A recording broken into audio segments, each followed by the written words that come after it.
Hi guys, it's Sarah Poynton, property investor and all-round business nerd. In this video, I'm going to be talking to you about rent to rent. We're going to talk about 5 things.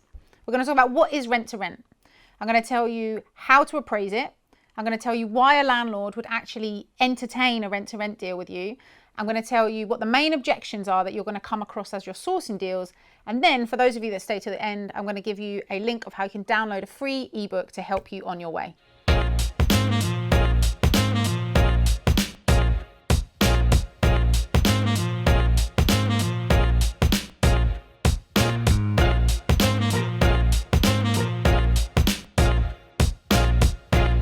Rent to rent's a property investing strategy that I've been doing for about 5.5 years.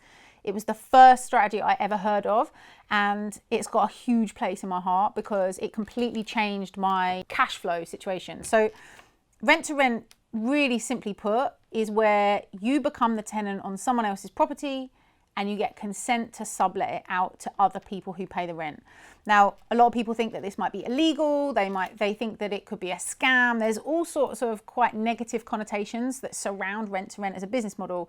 And I wanted to just bust some myths really in this video to help you understand how you can get started in rent to rent. So I first heard about rent to rent back in 2014.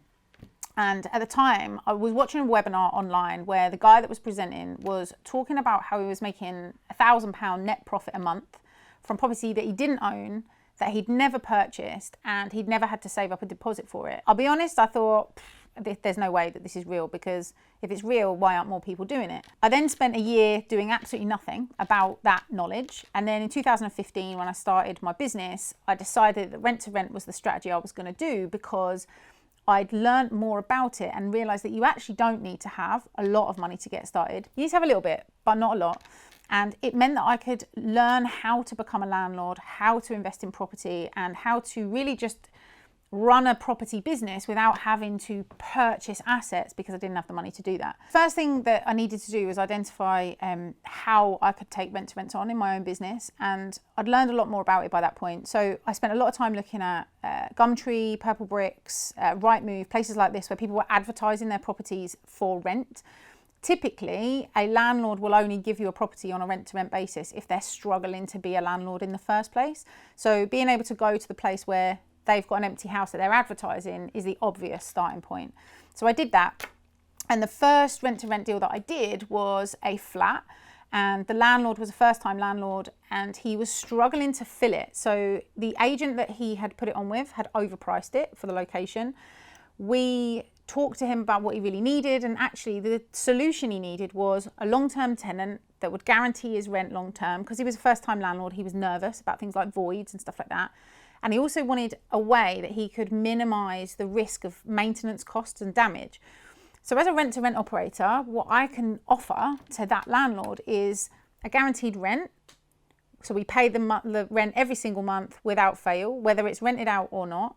They still get their money. We pay for the maintenance, we pay for repairs, and we pay for all of the management. We do things like gas safety certificates to keep the property compliant and safe so that the tenants are all looked after. And then we also do all the advertising, all the room checks, all the reference checks and everything. So for a landlord, rent to rent's actually a really great solution. It's a really good way for a landlord to have a portfolio that is always generating money as opposed to sitting empty or like falling to pieces in terms of condition. And for us as a rent to rent operator, we have the rent that we pay the landlord. So on my first flat, that was £925 a month that we paid him. But then because we had 5 rooms in that flat, we were able to rent each of those out at between £525 and £675 a month. So we had a gross income by renting out those rooms. We pay the difference in terms of council tax, utility bills, broadband, the gardener, all that sort of stuff. We pay for all of that out of the money that comes in. And then whatever's left, we keep as profit. So I've got rent to rent units that net in excess of £2,000 a month net, property that I've never owned, never paid a deposit on, never had to purchase. We manage them on behalf of the landlord and we sublet them out to our clients. We've also got properties that net somewhere in the region of £500 a month. Not every property is going to give you thousands a month, but typically we would only ever take a deal that would give you £500 net profit per month, which means that you can build a really, really solid cash flowing portfolio in the property space without ever needing to actually buy a property or ever needing to save up a huge deposit to do it. Rent to rent's an amazing, amazing strategy if cash flow is the thing that you need right now. So anybody can get started with rent to rent. You just simply need to figure out how to do it. Okay, so the first thing you're going to want to understand is how to actually do the numbers on a rent to rent, because unless you know how to do the numbers, you'll never know whether you're going to make any money, right? So the key thing with this is making sure that you factor in all of your costs. The biggest mistake I see people making is that they miss off really important things, and the profit they think they're going to make isn't actually what they end up making. I mentioned to you have 5 rooms that you're going to rent out, right? So let's say they're all rented out for £500 a month each. That gives you a starting budget of £2,500. Out of that, you need a budget for utility bills, because you're going to have to pay the gas, electric, council tax, TV license, all those things. You need a budget for the council tax. You need a budget for a gardener, if there's a garden. You need a budget for a cleaner, because we, as rent-to-rent operators, we will send a cleaner in once a week to clean all the communal areas of the property. Again, they double up as our spies, our eyes and ears, to make sure that the property is being looked after and that we are fulfilling our promises to the landlord. So the cleaners are a really important part of the team. You also need to factor in a budget for maintenance, because if a landlord's going to give you the property and you're going to do the maintenance and the management, then you need to cover the costs of that maintenance inside of your budgets, right? On top of that, you might need to install broadband. Again, right now, most people are working from home. In a shared house, people are streaming. You need to have good broadband, so you need to budget that in. So once you've paid for everything, you've got your £2,500 gross income coming into the business. You've paid for your utilities, your maintenance, your gardener, your insurance, all the things that you've got, your operational costs. You'll also need to then factor in your profit. Typically, we look at a minimum of £100 net profit per room per month. So on a 5-bed, £500. Whatever's left after you've taken your gross and all of those operational costs and your profit out, that's what you can afford to pay rent to that landlord, to make sure that you are making money on that deal. And that's the simplest way to explain how to appraise a rent-to-rent deal. So when you start sourcing a rent-to-rent deal, and by sourcing I mean when you go out and try to find one, some of the things that you're going to come up against are what we call objections. And the key ones that you're definitely going to hear are that most agents will say to you that rent-to-rent is illegal. Rent-to-rent's not illegal. Rent-to-rent is basically subletting, okay? And there are mortgage terms and mortgage conditions that don't allow subletting under the terms of their agreement.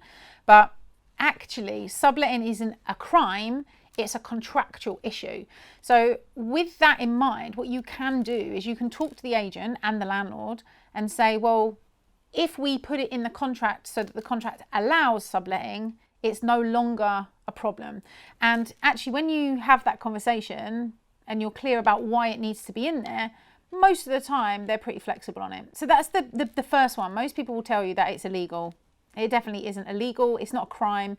It's a contractual point to discuss and get permission on. The second thing that people will say to you is they'll ask you who's going to actually live in the property and how you are actually going to manage it and maintain it and all of those sorts of things. The real answer is you don't know who's going to live in the property at the beginning of a contract, because you will take it on as a tenancy and then you're going to sublet it, and those people may change over time.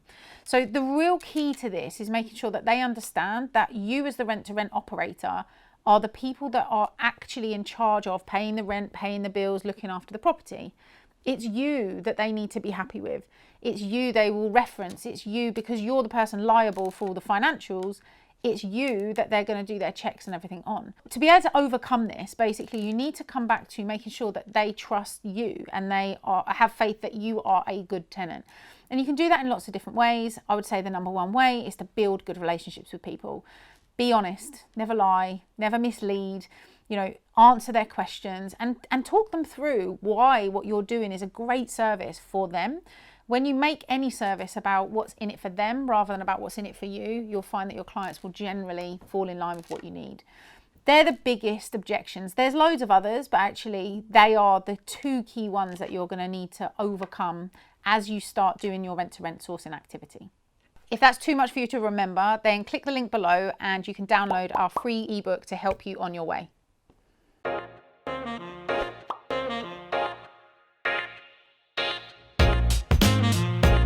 Don't forget, guys, that I am going to need you to like, comment, subscribe, and hit the bell to turn on notifications for these videos so you're always kept up to date.